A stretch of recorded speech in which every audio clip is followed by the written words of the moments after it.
Hello and welcome to Station in the Box, a tutorial series for stationeers with a little twist. In every episode we will build important parts of our space station together, but in order to make it easier to follow, all the items we need are prepared beforehand.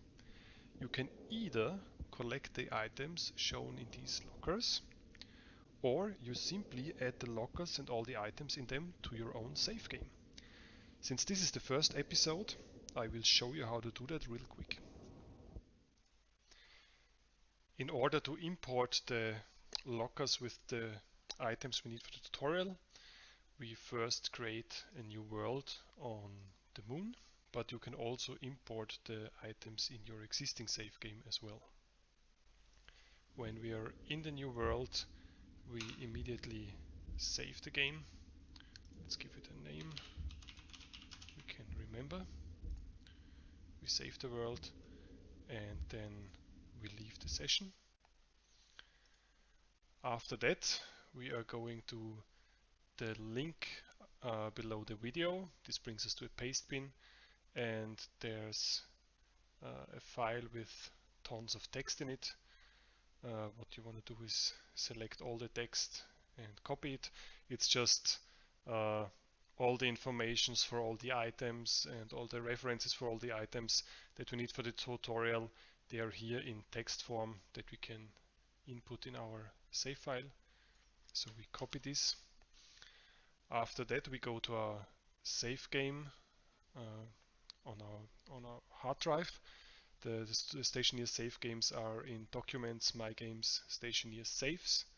Our tutorial one is already created here. And then we want to go to a text editor for our world XML. You can just open it up in Notepad or whatever you like. And when we're in the text file, all we need to do is search for this string here, /things, and then a closed bracket. This brings us to the end of the list for all the things that are in the world now. And just above that, we paste everything we copied from the website. We save the file, and then we can go back to stationeers. We are loading the tutorial one again. And if everything worked, then there should be two lockers. Oh yeah, they're over here. Well, that's the little issue with editing save games. Sometimes stuff is not where you want it to be, but I guess you can create a few frames and build a little platform around it. And if you open the lockers, you see that all the items are in the locker here. And then we can actually start the tutorial.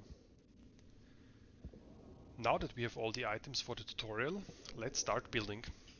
In this episode, we are building a very simple setup to store and to manage gases for our space station. This is something you need very early on, and I show you a way how to do it. It's not gonna look pretty or anything, but it will get the job done. The first thing I want to start with is a pressure regulator. This pressure regulator will bring the air and the whole atmosphere out of the furnace and will bring it to our gas filtering system. So let's build the pressure regulator here. The gas pressure regulator needs power, so I already brought it to the pre-constructed power line. Then we need a few pipes.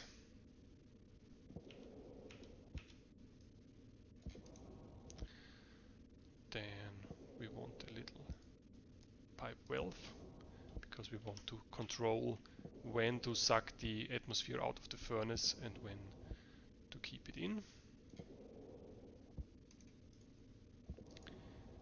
And then we need a few more pipes. So we can add our furnace to the system. So that's the pipes. And then we take the furnace and we rotate it into place. There we go. Now we have the furnace in position and we place it.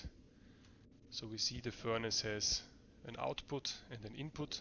The input we can use later to input pre-mixed gases, but it's not important for now. Now we just want the output being connected to our pressure regulator, and then we have the furnace. We see how much pressure and temperature is in there. We can open and close it, and yeah, we deal with that later. So the next thing we want to do is place our atmosphere kits. So when we build it, the first thing it wants to build is an air conditioner. We just use the mouse wheel to change it to a filtration system. We place it this way, so the input is on the front, then we have the waste output on the side and the output on the back. Then we place another filtration unit over here. Now that we have the 6 filter units placed, we need to insert the gas filters. Each machine gets its own gas filter. It doesn't really matter in what order you enter the filters. So now when you have a filter unit and an oxygen filter in it, what it does is on the output over here, pure oxygen will stream out and every other gas will come out here on the waste end. The next thing we need to do is bring the pipe from the pressure regulators to all the inputs. So we take our pipes,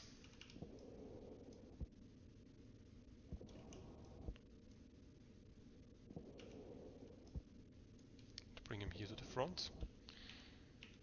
So what we're doing now is we're building T-junctions over here because we want the gas to go into the input, and the waste that comes out we immediately want to loop back to the whole atmosphere system again. So we just build those T-junctions for every gas filter. And I just leave an open end here in case there's more filter machines later on. After that, we connect the rest of the machines. So now all the machines have already an input that is connected to the furnace, and the waste pipe loops back. You can also build a series of filter units where the waste output goes into the next filter unit. This is just a bit slower because the way the game is programmed at the moment, so this way it's just the fastest way to filter all your gases. And then here on the back we add a few more T-junctions, because what we want to do later on is mix our gases, and then we want to build additional pipes after each filter unit. So the next thing we have to do is get our tank kits. Then we rotate the tank into place, make sure that the tank input lines up with our pipes, and we do that for every filter cycle.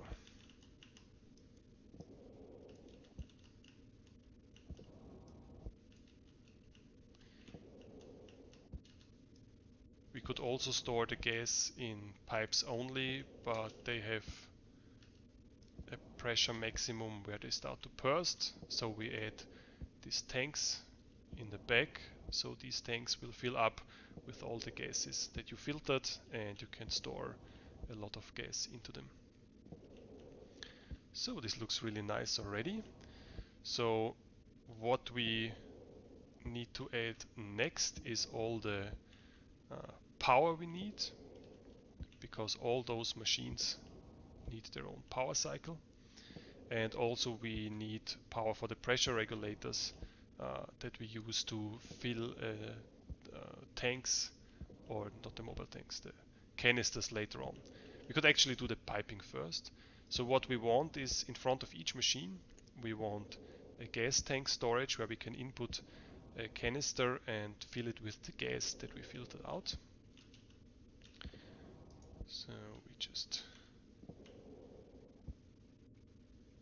bring the pipes from here all the way to the front.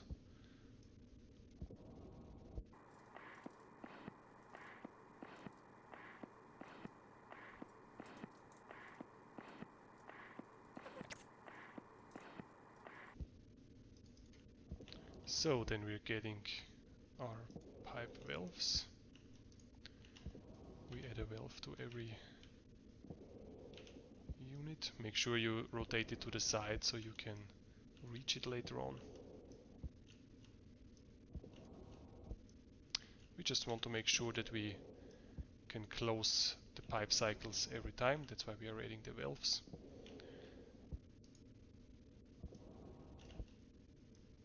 And then we're adding a few more pipes so we can add the pressure regulators.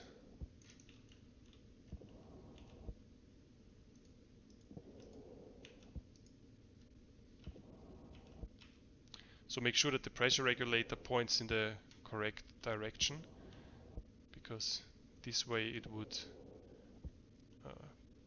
pump the gas into the pipe system now. What we want to do is we want to pump the gas out of the station of the gas pipes, so the arrow should point in our direction. Also, I'm bringing the power connecting side of the pressure regulator in a way where we can put in the power from below. So we place pressure regulators on all the ends here.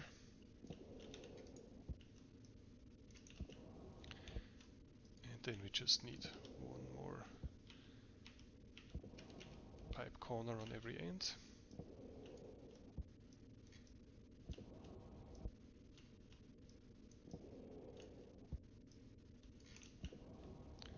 And now that we're done with this, we can add our gas tank storage. So we just need to rotate it.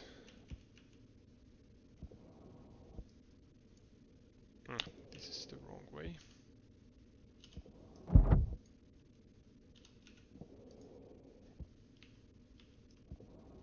This way. Unfortunately, it's upside down, but this is the quickest and easiest way to do it. So it's not pretty, but that's not what we aim for in this series. We just want a working system as fast as possible.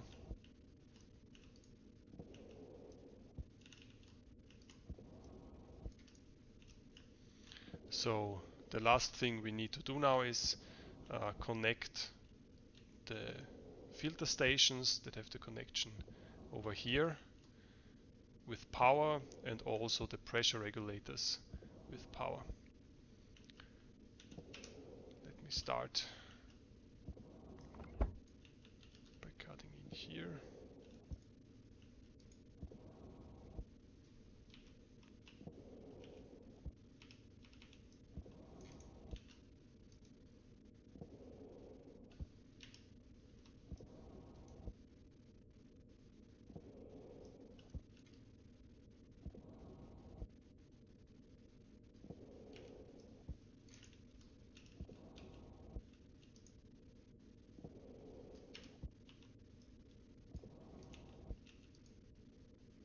Then we need a junction here to bring the power to the pressure regulator. Then we can add a straight cable. And the nice thing is that the straight cable can go through the pipe. Then we do another junction to bring power down to the filter system unit, and then another junction for the next pressure regulator, and then another straight through the pipe. So you get the idea. Let me just finish this up and then I'm back.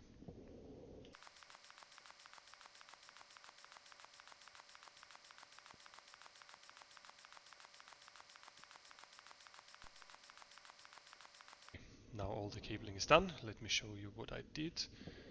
I branched out the cable here.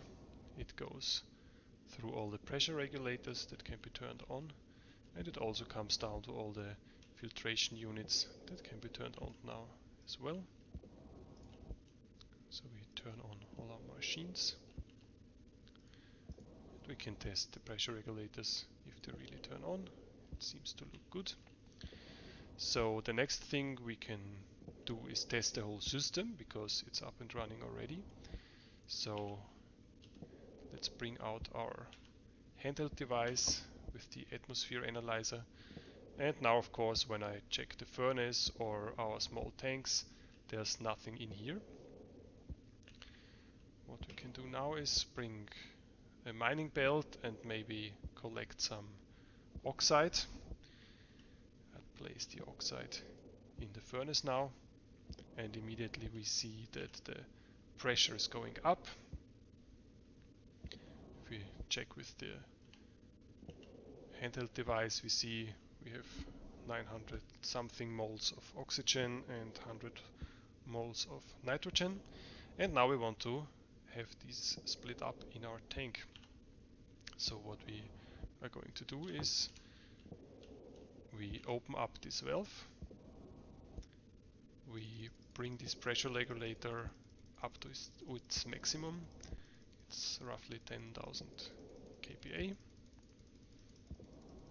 You only have to open this once and then you just turn it on and off.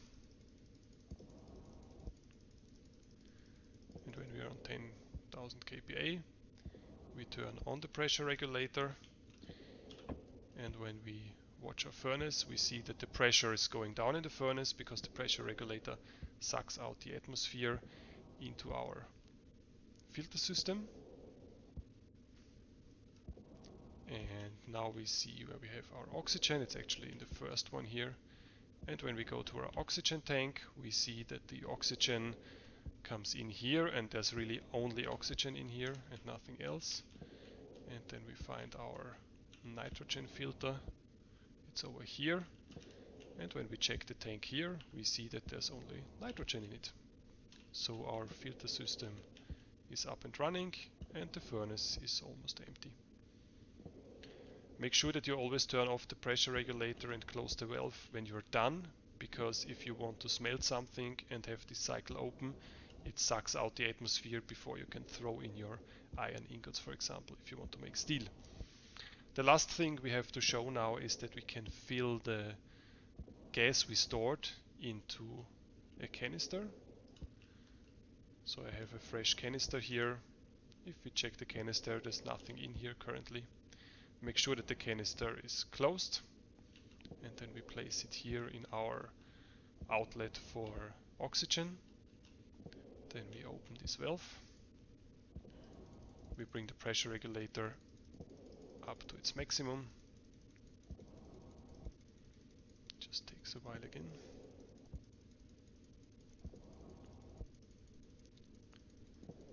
And after that we turn on the pressure regulator, and immediately we should fill the canister with oxygen. So we turn it on here. And you can always take it off and put it back in to see if there's progress. So we see 600 kPa in here, 988 kPa, over 1000 kPa. You can turn off the pressure regulator and close the valve. And if we take out the canister and look in here with the analyzer, then we see that the oxygen is now here in the canister that we can store or use for our suit, or we can fill up our welding tool or whatever. So I hope that you enjoyed this tutorial. Let me give you a little overview of what we've built together. I think it's a real easy setup. You can expand it later and make it more complicated, of course, but there will be other tutorials for that in the future. Thank you for watching. See you in the next episode.